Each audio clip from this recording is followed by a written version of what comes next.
الجود والكرم وعلى آله وصحبه وبارك وسلم صلاة وسلام عليك سيدي يا حبيبي يا رسول الله عليك السلام۔ حضرات گرامی، اللہ تعالیٰ قرآن مقدس میں ارشاد فرماتا ہے یا ایھا الذین آمنوا اذا قمتم الى الصلاة فاغسلوا وجوہکم وایدیکم الى المرافق وامسحوا برؤوسکم وارجلکم الى الکعبین۔ اے ایمان والو، جب نماز کا ارادہ کرو تو چہرے کو دھو، اپنے ہاتھوں کو دھو، سر کا مسح کرو، اپنے پیروں کو دھلو۔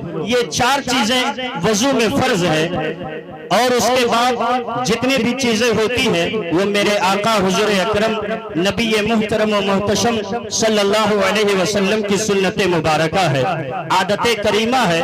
میرے آقا حضور اکرم صلی اللہ علیہ وسلم کا کلمہ پڑھنے والوں، آج ہم اور آپ نماز سے بے خبر ہے، نماز سے دوری بناتے ہیں، لیکن یہاں فیشنسی زمانے میں، ترقی یافتہ زمانے میں علماء کرام تشریف فرما ہے۔ یہاں آپ ان سے پوچھئے، بہرائچ جیسے شہر میں اسکین کے ہزاروں ڈاکٹر ملیں گے جو کہیں گے کہ ہم چمڑے کو ٹھیک کر سکتے ہیں۔ اگر آپ کا چہرہ کالا ہے، اس پہ داغ دھبے ہیں، تو وہ صحیح کرنے کا دعویٰ کرتے ہیں۔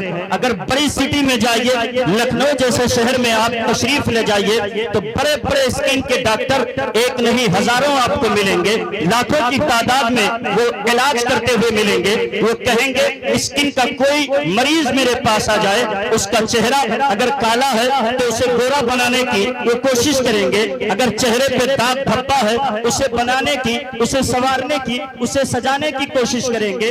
حالانکہ اس ترقی یافتہ زمانے میں ہزاروں طرح کی کریمیں پائی جاتی ہیں۔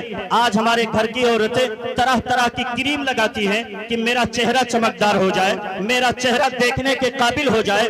آج کا انسان جو اپنے آپ کو کہتا ہے ہم ترقی یافتہ زمانے میں زندگی بسر کر رہے ہیں، وہ طرح طرح کی لڑکیوں کو چھوڑ دیجئے، لڑکے کریم کا استعمال کرتے ہیں کہ ان کا چہرہ اچھا دکھے، ان کا چہرہ بھلا دکھے، ان کا چہرہ خوبصورت دکھے۔ لیکن آج بھی آپ کو میں اپنے آقا مولا تاجدار مدینہ صلی اللہ علیہ وسلم کی چند حدیثیں سناؤں گا۔ میرے آقا سرور کونین کا کلمہ پڑھنے والوں، جہاں بڑی بڑی کریمیں، جہاں بڑے بڑے ڈاکٹروں کے علاج، جہاں بڑے بڑے طبیبوں کی طبابت، اور جہاں اسکین کے بڑے بڑے ڈاکٹروں کی ڈاکٹری جواب دیتی ہے، اور ان کے علاج کرنے کے بعد چہرے پہ نور پیدا نہیں ہوتا ہے، ان کے علاج کرنے کے بعد چہرہ چمکدار نہیں ہوتا ہے، ان کے علاج کرنے کے بعد چہرہ خوبصورت نہیں ہوتا ہے۔ علماء کی موجودگی میں بڑی ذمہ داری کے ساتھ عرض کر رہا ہوں کہ میرے آقا کی اس سنت مبارکہ پر عمل کر لیجئے، چہرہ بھی چمکدار ہو جائے گا اور آپ کا جسم بھی خوبصورت ہو جائے گا۔ حضرات آئیے نبی کی بارگاہ میں چلتے ہیں۔ میں نے عرض کیا یا رسول اللہ علیہ السلام، آج بھی اس زمانے میں آپ اپنے مزار پر انوار سے ہم غلاموں کو ملاحظہ کر رہے ہیں، جو لوگ یہ کہتے ہیں معاذ اللہ نبی مر کر مٹی میں مل گئے، حضور اپنی قبر میں ہیں، حضور کو کچھ نہیں معلوم۔ میں کہتا ہوں کہ نادانوں، تمہارا یہ عقیدہ ہے حضور نہیں دیکھتے تو حضور تمہیں نہیں دیکھتے ہیں۔ الحمدللہ اعلیٰ حضرت کے ماننے والے کو حضور آج بھی دیکھ رہے ہیں، حضور آج بھی اپنے قبر انور سے، روضہ انور سے ملاحظہ کرتے ہیں۔ آئیے میں آپ کو چند باتیں بتاتا ہوں۔ نماز کی ایک الگ فضیلت ہے، اگر آپ مسجدوں میں جا کر اپنے پیشانی کو جھکائیں گے، مسجدوں میں جا کر نمازوں کی پابندی کریں گے، اس کی الگ فضیلت ہے۔ لیکن آئیے اپنے آقا مولا تاجدار مدینہ کی بارگاہ میں چلتے ہیں۔ یا رسول اللہ علیہ السلام، آج تو یہ فیشنسی دور ہے، بڑے بڑے ڈاکٹر پائے جاتے ہیں، بڑے بڑے طبیب پائے جاتے ہیں، بڑے بڑے حکیم پائے جاتے ہیں جو اسکن کا علاج کرتے ہیں، چہرے کا علاج کرتے ہیں۔ میرے آقا ذرا آپ بتائیے کہ اگر ہم اپنے چہرے پہ نور پیدا کرنا چاہیں، اپنے چہرے کو خوبصورت بنانا چاہیں تو پھر ہمیں کیا کرنا ہوگا؟ تو آئیے حضور اکرم کی حدیث سنیے۔ پہلی حدیث آپ کی بارگاہ میں پیش کرتا ہوں۔ میرے آقا کے ایک صحابی ہیں جن کا نام حضرت سیدنا ابو ہریرہ رضی اللہ تعالیٰ عنہ ہے۔ وہ میرے آقا کے ایک حدیث روایت کرتے ہیں، اے بڑے بڑے ڈاکٹروں سے علاج کروانے والوں اور اسکین کے ڈاکٹروں کے پاس جانے والے، اپنے آقا کی حدیث سنو۔ میرے آقا حضور اکرم صلی اللہ علیہ وسلم ارشاد فرماتے ہیں،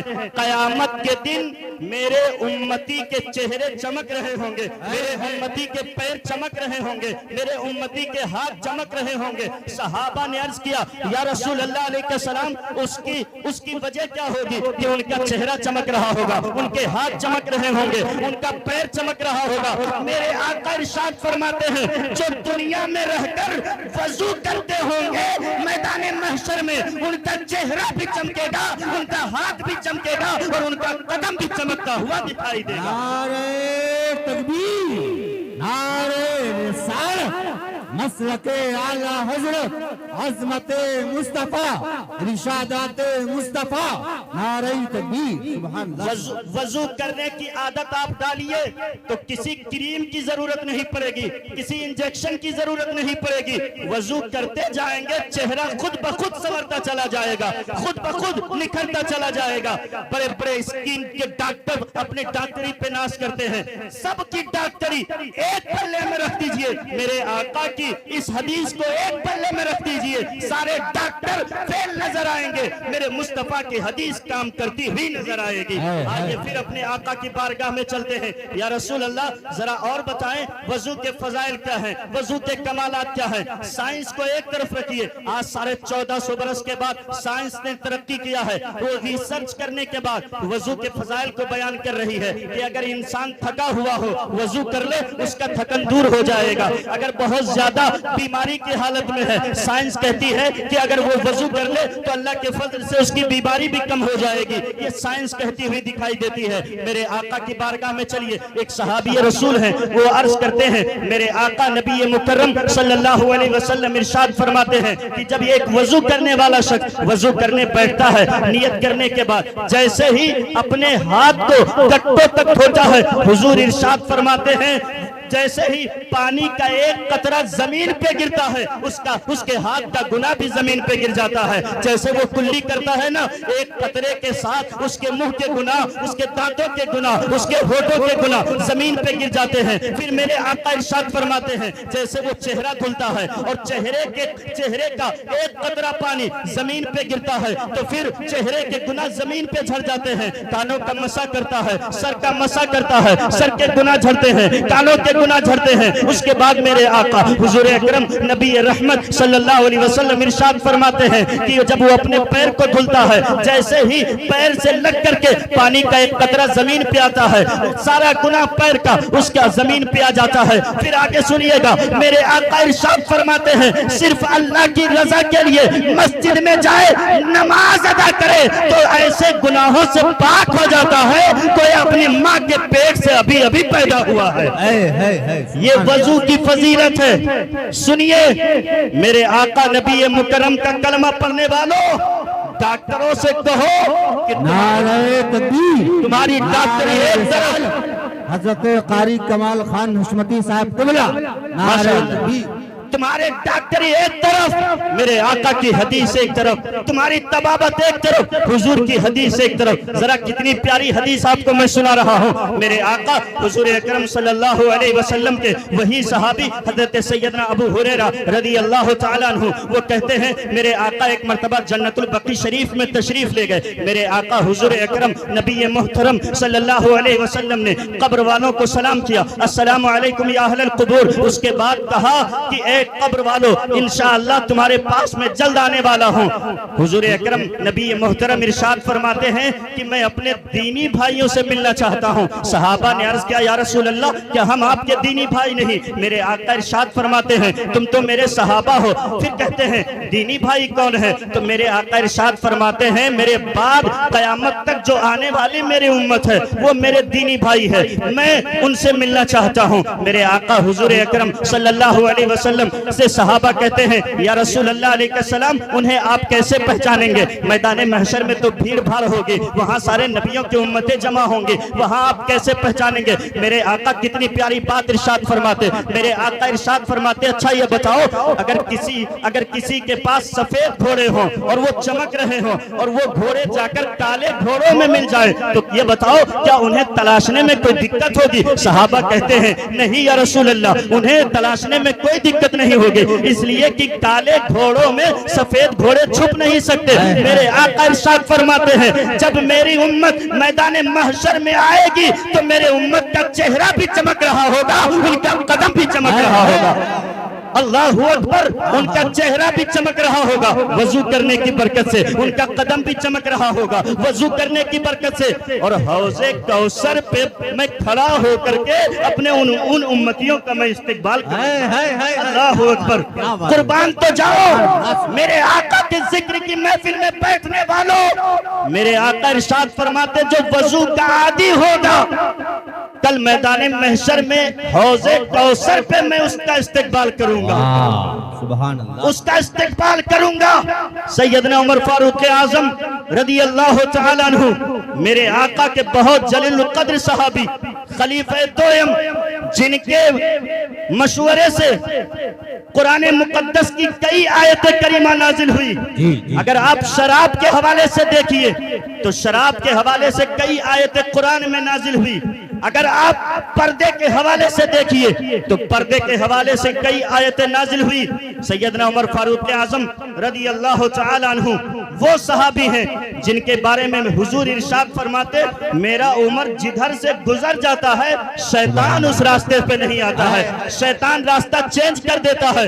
نبی ارشاد فرماتے ہیں اگر میرے بعد کوئی نبی ہوتا تو وہ عمر ہوتے، وہ عمر کی ذات گرامی ہوتی۔ اللہ اکبر۔ حضرت ام المومنین عائشہ صدیقہ رضی اللہ تعالیٰ عنہ بیان کرتی ہیں چاندنی رات تھی، میں حضور کے پاس تھی اور حضور کا سر میرے گود میں تھا۔ میں نے عرض کیا یا رسول اللہ یہ تو بتائیں آسمان پہ جتنے ستارے ہیں کیا کسی انسان کے بھی اتنی نیکیاں ہے؟ حضور ارشاد فرماتے ہاں وہ عمر ہیں جن کی نیکیاں آسمان کے تاروں کے برابر ہے۔ اللہ اکبر۔ سیدنا عمر فاروق اعظم رضی اللہ تعالیٰ عنہ بیان کرتے ہیں کہ میں نے اپنے آقا مولا تاجدار مدینہ صلی اللہ علیہ وسلم سے سنا، میرے آقا ارشاد فرماتے ہیں جو کامل وضو کرتا ہے، جو مکمل وضو کرتا ہے، وضو کرنے کے بعد وہ نماز ادا کرتا ہے رضائے الہی کے لیے تو اللہ کا حکم ہوگا جنت کے 8 دروازے ہیں، یہ وضو کرنے والے جس دروازے سے چاہے جنت میں داخل ہو جائے۔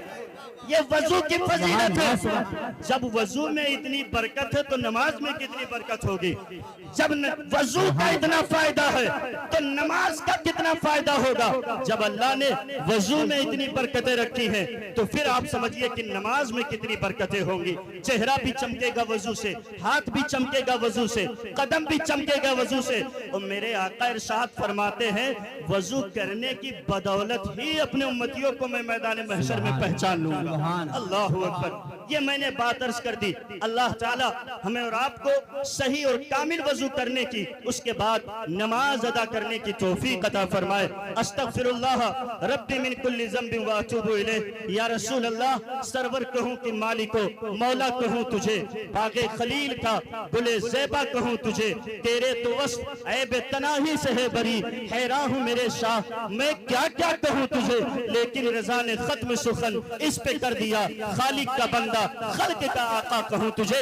پورا مجمع ایک مرتبہ باواز بلند کلمہ شریف پڑھیے، اللہ نے جتنی آواز دی ہے سینے میں محبت سے ذرا پڑھیے لا الہ، اور محبت سے ذرا ہاتھوں کو اٹھا کے کلمہ پڑھیے لا الہ الا اللہ محمد رسول اللہ صلی اللہ علیہ وسلم وما علینا الا البلاغ۔ السلام علیکم ورحمۃ اللہ وبرکاتہ۔